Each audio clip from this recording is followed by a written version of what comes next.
एक बात मुझे आपको नोट करवानी है, मुझे आपको बताना है कि आज की बात जो आप 9 बजे से देखते हैं इसका टाइम बदलेगा और 15 जून से ये शो आप देख सकेंगे 8:30 बजे से।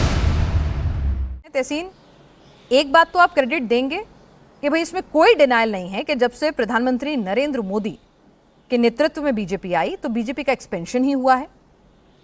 आप देख लीजिए, उत्तर से लेकर दक्षिण तक, पूर्व से लेकर पश्चिम तक कमल खिला है और बार बार खिला है। एंटी इनकम्बेंसी की जब बात करते थे वहां प्रो इनकम्बेंसी हमने देखी है। आप सोच के देखिए, 8 से आज की डेट में 22 राज्यों में बीजेपी एनडीए की सरकार होना, 2014 से 2026 तक 42 चुनाव जीतना और कांग्रेस का इसी दौरान 58 चुनाव हारना। भाई credit should be given where it's due. Tina ji, आपके साथ शो में शिरकत करने का मौका मिल रहा है, इसलिए आपका शुक्रगुजार हूँ। सबसे पहले आदरणीय प्रधानमंत्री को, प्रेम शुक्ला जी को, सत्यप्रकाश जी को बहुत बहुत बधाई। आदरणीय प्रधानमंत्री ने अपना कार्यकाल एक नया इतिहास उन्होंने रचा है, तो उसके लिए बहुत बहुत बधाई। लेकिन मैं ये मानता हूँ, ये बात में कोई संदेह नहीं कि भाजपा पूरे देश में आज डोमिनेंट पार्टी है। उत्तर से लेकर दक्षिण तक, पूर्व से लेकर पश्चिम तक भाजपा का एक जो झंडा लहरा रहा है, कमल खिल रहा है। लेकिन इसी भाजपा के दौरान इनइक्वालिटी भरी है और इन्होंने इनइक्वालिटी का इंडेक्स चेंज करते इन्होंने ये कोशिश करी है दिखाने के लिए कि भारत में इनइक्वालिटी कम हुई है। इसी भाजपा के दौरान सबसे ज्यादा एफडीआई भारत छोड़कर गया है।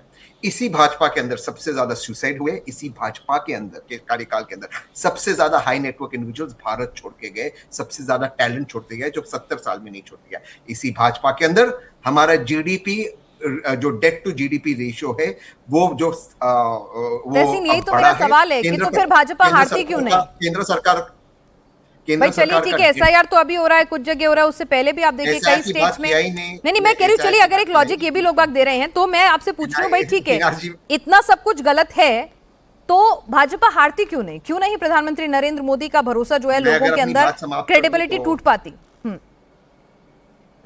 इसी भाजपा के दौरान जो डेट टू जीडीपी रेशियो है वो बढ़ा है, डेट देश के ऊपर बढ़ा है, कर्जा देश के ऊपर बढ़ा है, सेविंग सबसे ज्यादा घटी है, बेरोजगारी चरम पे, 20% अर्बन अनएम्प्लॉयमेंट है और इन्फ्लेशन का डेटा बदलते जो 3% इन्फ्लेशन दिखाते, एक्चुअली इन्फ्लेशन करीबन 18% है, जो ये दिखाते नहीं क्योंकि इन्होंने इन्फ्लेशन की परिभाषा बदली है। अब आपका सवाल, भाजपा हारती क्यों नहीं? भाजपा नहीं हारने के कई कारण है। एक कि विपक्ष असफल है, विपक्ष के नेताओं में वो जमीनी जुड़ाव नहीं है, ये बात सच्ची है।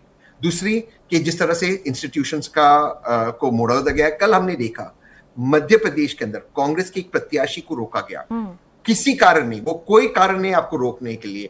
एक प्राइवेट कंप्लेन के ऊपर जो कोर्ट केस ने नोटिस आए उस पे आपने आपने उसको रिजेक्ट कर दिया, जबकि इनके मंत्री ने 3 बार एफिडेविट में गलत अपने पढ़ाई के बारे में डाला, तो वहां पर कुछ नहीं हुआ। इलेक्शन कमीशन ने 30 लाख भारतीयों को बाहर रखा वोटिंग से और माननीय सुप्रीम कोर्ट कहता है इस बार आप वोट नहीं करोगे तो अगली बार हम आपको मौका देंगे। तो कहीं ना कहीं हमें भी देखना होगा कि क्या भारत ज्यादा लोकतांत्रिक मुल्क हुआ है या लोकतंत्र में नुकसान हुआ है। मुझे लगता है और मैं पूरा यकीन रखता हूं कि जो हमारे लोकतांत्रिक मूल्य है ये थोड़े से कमजोर हुए वर्तमान सरकार के। ठीक है, ये आपको ओपिनियन है, लेकिन अनुराग भदौरिया जी भी हमारे साथ समाजवादी पार्टी से इस वक्त जुड़े हुए हैं। अनुराग भदौरिया जी, अखिलेश जी बहुत चिंता जता रहे हैं कि अगर उत्तर प्रदेश नहीं जीत पाएंगे ना तो फिर कुछ नहीं हो सकता, फिर इंडी गठबंधन का भी कुछ नहीं हो सकता, जीतना बहुत जरूरी है। देखिए सबसे पहले तो 12 साल प्रधानमंत्री ने पूरे किए, इसके लिए बधाई उनको, उनकी पार्टी को। लेकिन 12 सालों में देश को क्या मिला इसके बारे में बता दूं आपको। इन 12 सालों में देश को मिला है, 2014 में जो रुपया था वो $1 60 का करीब था।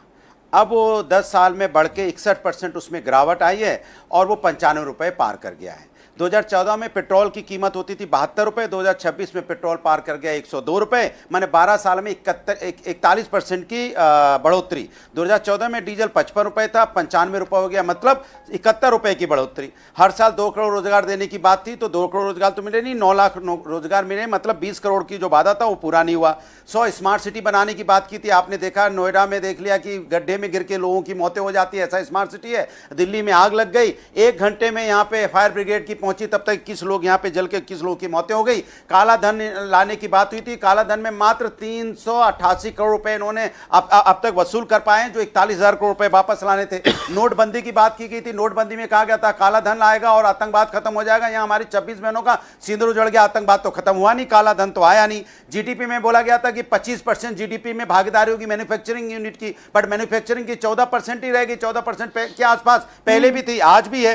10-12 साल में राज्यों में केंद्र में पर्चा लीक के मामले में 89 पर्चा लीक हुए, जिसमें से 48 बार तो परीक्षाएं रद्द हुई। बिल्कुल, आज इसी को तो डिकोड करिए सर। नहीं 10 सेकंड 48 बार, अरे 10 सेकंड नहीं 10 सेकंड, 48 बार परीक्षाएं रद्द हो गई।